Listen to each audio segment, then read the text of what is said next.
ఈవేళ అయితే మా డ్రైవర్ గారు ఫోన్ చేసి పార్వతీపురంకి అయితే రమ్మన్నాడు. సరేలే పార్వతీపురం చూసి చాలా రోజులు అయింది కదా అని మనం కూడా కాదనుకున్న స్టార్ట్ అయిపోయాం. ఇవాళ లేచిన వెంటనే ఎవరి ఫేస్ చూసానో తెలియదు కానీ నాకైతే వజ్రాలు కనిపించాయి. చూసి మురిసిపోయాను, కానీ అవి డూబ్ అని తెలిసింది. నా ముఖం నేనే చూసుకున్నట్టున్నా, అందుకనే దరిద్రం పట్టింది. ప్రెజెంట్ అయితే తోటపల్లికి రీచ్ అయ్యాను. బస్సు మాత్రం ఫుల్ క్రౌడ్, మా ఎక్కువ ఉమెన్సే ఉన్నారు. ఒక్కనే అని బోర్ కొడుతుంది అనుకున్నా, అందులోనే మా ఫ్రెండ్ కూడా పీపీఎంకి వస్తున్నా అని చెప్తే కలిసిపోతున్నాం. పార్వతీపురం దగ్గరకు వచ్చేసాను కదా అని మా డార్లింగ్ అయితే పీపీఎంకి వస్తున్నా అని ఫోన్ చేసిన. ఇలా ఫోన్ చేసానో లేదు ముందుగానే కాంప్లెక్స్కి వచ్చి నా కోసం వెయిట్ చేసేస్తా ఉండు.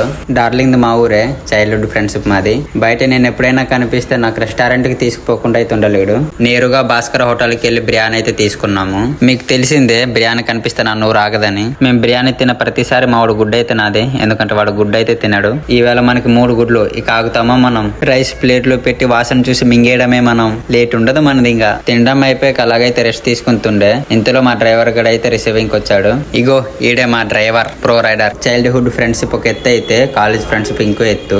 అలానే నేను చైల్డ్హుడ్ ఫ్రెండ్షిప్ ని నేను తక్కువ అంచనా వేస్తలేను, ఎందుకంటే చిన్ననాటి స్నేహం బంధాలతో ముడిపడి ఉంటుంది. ఇదే మా బండి డ్యూక్ 390. బాగుంది కదా చూడనికి. ఏంది బ్రో సైకిల్ ని పట్టుకున్న డ్యూక్ 390 అంటున్నాం అనుకోవద్దు, ఎందుకంటే మేము డిగ్రీ చేసేటప్పుడు 3 సంవత్సరాలు ఇదే మాకు కాపాడింది. దీంతోనే తిరిగే వాళ్ళం. మేమైతే లేట్ చేయకుండా రూమ్ కి అయితే బయలుదేరిపోయాము. రూమ్ అయితే ఎక్కడో కాదు, మేదర్ వీధిలోనే తీసుకున్నారు మా వాళ్ళు అయితే రూమ్ కి అయితే వచ్చాం. కానీ బిర్యానీ తిన్న దెబ్బకి నాకైతే దాహం పోతలేదు. ఏం చేయాలో తెలియక నేరుగా లస్సీ షాపుకి పోయి లస్సీ అయితే తీసుకున్నాము. కాసేపు వరకు దాహం బాగా నాగింది, అయినా సరే దాహం అయితే పోతలేదు. చివరిగా ఏం చేయాలో తెలియక స్ప్రైట్ తో ట్రై చేద్దామని స్ప్రైట్ అయితే కొన్నాకొచ్చాము. ఇది కదా కావాల్సింది బిర్యానీ తర్వాత. ఈ విషయం తెలియక నేను ఇందాక నుంచి ఏదేదో ట్రై చేస్తున్నా దాహం కోసం. ఓకే, ఫైనల్ గా తిన్నదైతే కిందకి వెళ్ళిపోయింది. బయటకు వచ్చినప్పుడు ఐస్ క్రీమ్ మాత్రం మిస్ అవ్వదు మా. ఎన్ని ఇయర్స్ గడిచినా మన ఆచారాలను మాత్రం అంతరించుకోనివ్వను. నేను చిన్నప్పుడు గల్లే ఆకు నాకకుండా అయితే ఎప్పుడు పారేలే ఆకనైతే నేను.